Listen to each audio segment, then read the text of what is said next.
தமிழக முதலமைச்சர்களில் ரஷ்ய பிரதமர் முதல் பல வெளிநாடுகளும் வெளிநாட்டு பத்திரிகைகளும் புகழ்ந்து பாராட்டிய ஒரு மாபெரும் தலைவர் இவர்தான். சிறு வயதில் இவர் படித்த சத்திரிய வித்யாலயா சாலை பள்ளியில் ஏழை மாணவர்களுக்கு ஒரு படி அரிசி வழங்கப்பட்டது. இது ஒரு விதையாக மனதில் பதிந்த இவருக்கு பின்னால் 1954 இவர் தமிழக முதலமைச்சராக பதவியேற்றார். அச்சமயம் ஏற்பட்ட பஞ்சம், பட்டினி, வேலையில்லா திண்டாட்டம், நோய்களுக்கான மருத்துவம் இவைகளுக்கு தீர்வு கண்டார். நில உச்சவரம்பு சட்டம் கொண்டுவரப்பட்டு ஏழைகளுக்கு நிலம் பகிர்ந்தளிக்கப்பட்டது.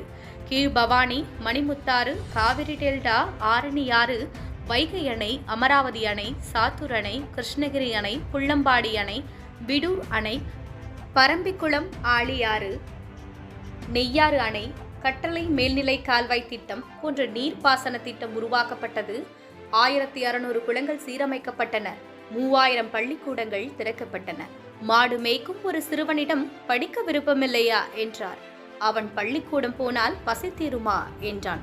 அந்த வார்த்தை மதிய உணவு திட்டம் உருவாக காரணமானது. ராஜாஜியின் குலக்கல்வி திட்டத்தை நீக்கினார்.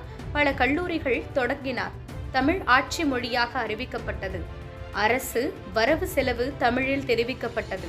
தமிழ் ஆராய்ச்சி குழு உருவாக்கப்பட்டது.